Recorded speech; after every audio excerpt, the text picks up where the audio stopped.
Start now? Yes, sure. So, okay.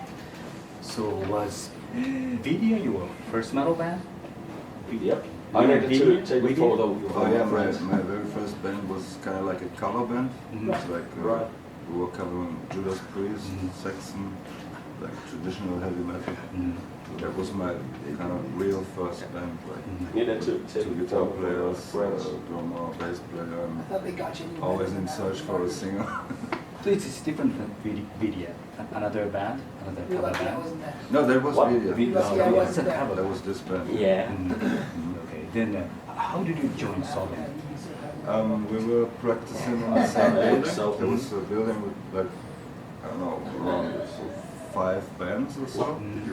And we were on the second floor, Sodom was on the first floor, a couple of other bands, and we knew each other from seeing, like, once in a while they came to our practice room and we came to their rehearsals. Before we go to and, Tokyo that's how we tomorrow. met each other and knew each other. Tomorrow is Monday. Or sometimes when our drummer was not there, Before we go there. Switch came over and we did a jam session, something like that. That's how I met Sodom, and that's how we knew each other. I need to tattoo this. You were friends. Yeah, kind of like band friends, like practicing in the same building, and that's how we met each other. Then how did you come up with the name Blackfire? Oh yeah, by that time it was like Tom Angel with Chris Richards. I had to get a name, and we were searching for it, and they had some names that I didn't like, and I don't know. It was kind of like finally we came to Frank Blackfire. I don't know exactly how. Somehow we made it. I don't really remember, but in search You also said that for a they got name like Chris Richards, Tom Angel with Frank Blackfire name. Was it because you came up with the name? Yeah, he really wanted me to have a name like this. I was but you need a name. I don't was drunk yesterday, but we love to believe And I think Sodom changed the music musical direction after you joined them more into Really bad, but Motorhead and he Cam still and stuff. understands everything. So was it something you brought into the band, do you think? My influence? Yes. Oh yeah, I guess so. It's like I was like, I'm from traditional heavy metal, and I guess the like the thrash metal, the first band I really was listening to was Slayer, and I thought Slayer is a really cool band, and wanted to do something like in between Slayer, Sodom style. Sodom had Obsessed by Cruelty out at that time, which was It's a I don't total know, mess. not really my, yeah, it wasn't really my thing, you know. So I actually I tried something with my style, a little, something mixed together, you know. At the menu. Actually, what came out is like the first 3 explosive Sodomy. We got it this one. The record company was kind of like our new guitar player after Obsessed by Cruelty recording. Oh, let them do only a single, like a maxi single, with 3 tunes first, and then to test it to see what's going on, you know. And then when it came out, we were in Berlin with Harris Jones. It came out, everybody was surprised. What? That's Sodom? Yeah, because the label liked Obsessed by Cruelty. Really? No, I mean, No, they, no. But there was a lot of chaotic things going on the production, and I don't know, the guitar player left earlier. He left the band, and you know how it is. Like if you listen to the record, it's kind of like not in time and stuff. It's kind of weird. Yeah, one of the big mystery about experts of sodomy is that there is no word experts. Do you know about that? There's no English word experts. No?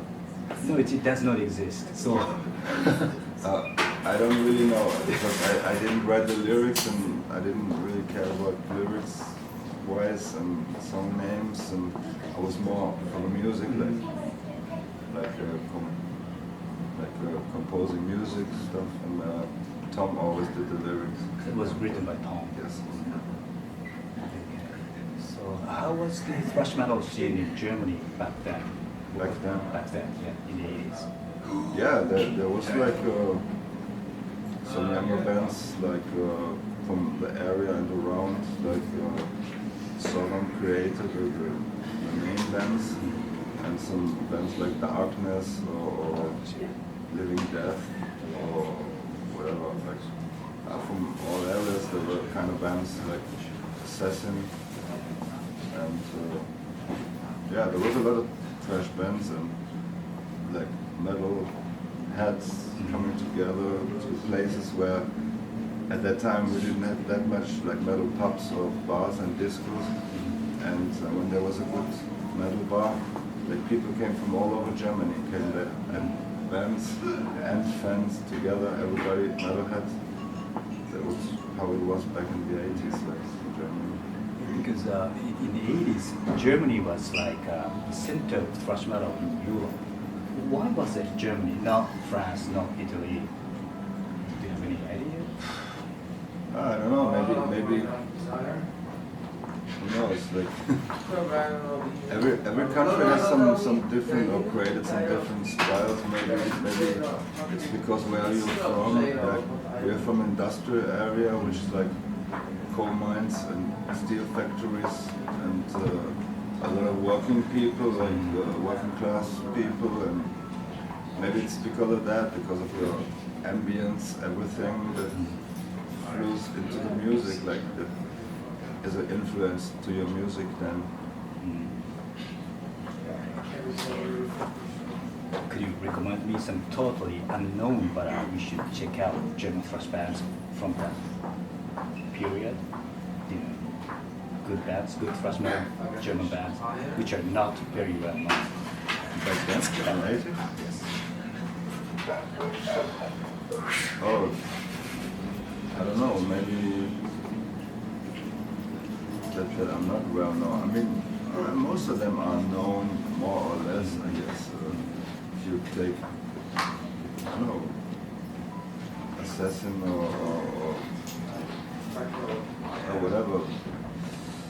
I mean, if people are really into it, they know bands that are even not well known. They were asking me, like people from Brazil or whatever, asking like this band from Germany and this, and they even know bands that I don't know from Germany. Sometimes it's funny.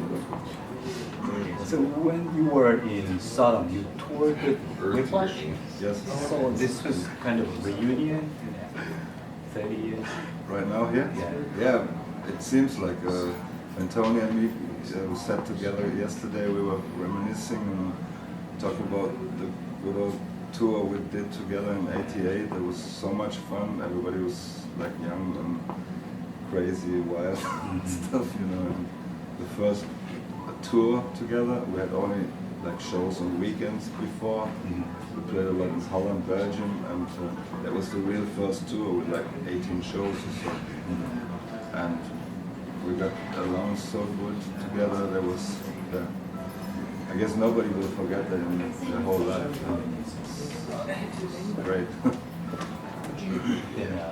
Why did you leave SODOM? The good question.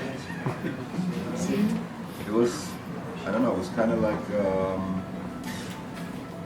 at that time, at first, like we were getting along pretty good, and but during time periods, it got, I don't know, somehow as a three-piece band, you maybe sometimes, because Chris Witchhunter and Tom Angelripper were the founders of SODOM, and they were like more the chiefs of the band, and they were like,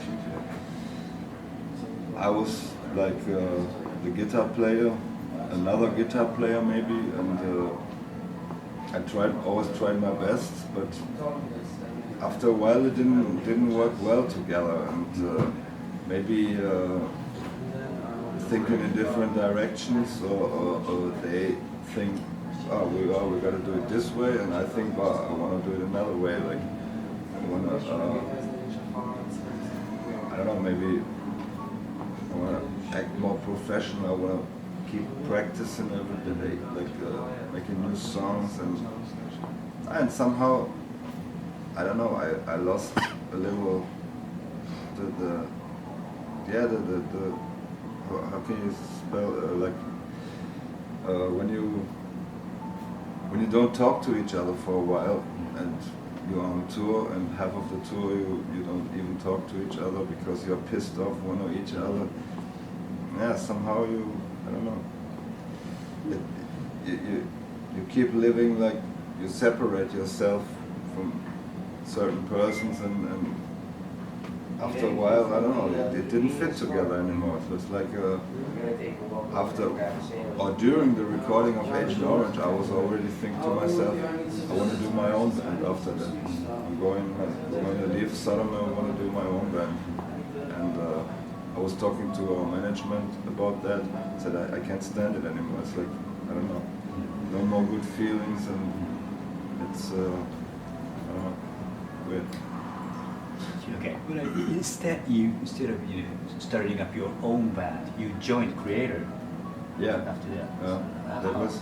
It was kind of like I was really into like making my own band, like starting my own band, and at that time I was hanging out with Miller from Creator and some friends, and because we live in the same neighborhood, and we used to meet like each other on it's an old coal mine where the rehearsal room is and everything, and I always meet with some friends and go out and drink something, and yeah, we kind of became like friends, and somehow Tritze, the guitar player from Creator, left. He didn't show up anymore, and I was out of Sodom, and yeah, maybe both sides were thinking like, maybe we should join forces together, and that's how it started. They had an upcoming US tour, they needed a guitar player, and I was free, so it happened like this.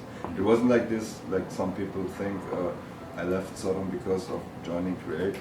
When I left Sodom, I didn't even know that I was joining Creator. It was like later, like I don't know how long, a couple of weeks or a month, or and when I left Sodom, I didn't even know that I was joining them. I hear you had to pay big money to SPV to join. Oh yeah, yeah. Is it true? Because I broke the contract actually. Like I was under contract with Sodom, and I don't know how many years. Like there was always like 5 years contracts, and like back then. So the guy sued me for paying 40,000 marks back then. So you paid that? Yeah, I was paying it with my GEMA, my rights at the GEMA in Germany. When you get the money from GEMA, and I was getting paid by the Creator guys, and the label boss from Noise, he kind of like gave the amount to the guy from SPV, and I paid him back by my royalties from the GEMA, and like this.